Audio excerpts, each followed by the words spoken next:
Welcome to Breaking Bola IDN.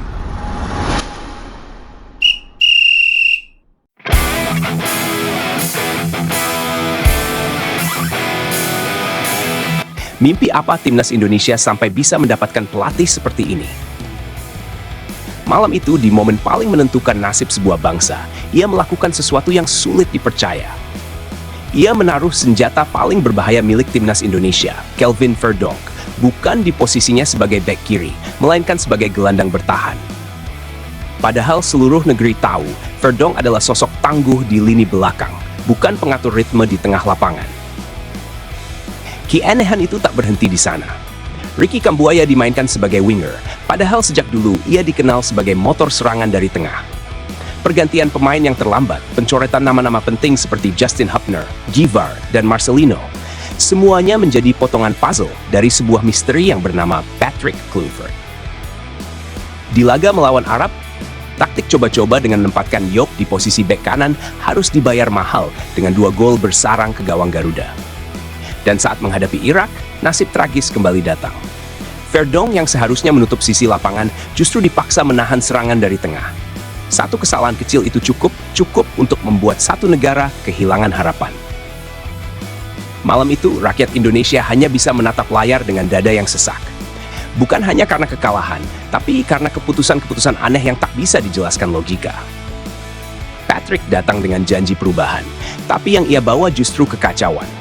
Formasi tanpa arah, strategi tanpa jiwa, dan keputusan tanpa empati. Ketika peluit panjang berbunyi, para pemain berjalan tertunduk. Mata mereka sembab, langkah mereka berat. Mereka menghampiri supporter yang tak pernah berhenti bernyanyi, meminta maaf dengan air mata yang menetes di pipi. Namun, di tengah kesedihan itu, satu hal yang paling menyakitkan terjadi. Pelatih yang seharusnya berdiri di sana bersama mereka justru menghilang. Tak ada sosok Patrick Kluivert. Tak ada staf pelatih yang datang menenangkan. Hanya Alex Pastor yang masih berdiri di sisi lapangan, menyaksikan anak-anak Garuda menanggung luka seorang diri. Di media sosial, Kluivert sempat menulis kata-kata penuh semangat. Bersama kita bangkit, bersama kita percaya. Tapi di lapangan, kata-kata itu berubah menjadi ironi.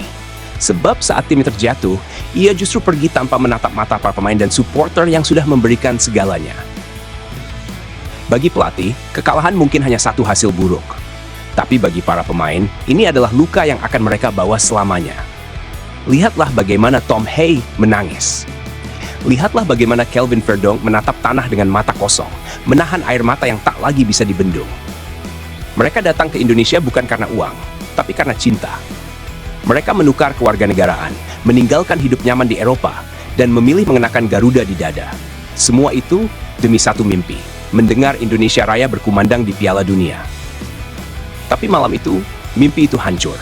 Bukan karena mereka tak berjuang, tapi karena mereka terjebak dalam sistem dan keputusan seorang pelatih yang tak peka pada arti pengorbanan. Kini, waktu menjadi musuh. Jika harus menunggu Piala Dunia tahun 2030, Verdonk sudah berusia 33 tahun, Tom Hay 35. Mungkin saat itu kesempatan mereka sudah tak ada. Dan mimpi yang mereka perjuangkan dengan darah dan air mata hanya tinggal kenangan yang tak pernah jadi nyata.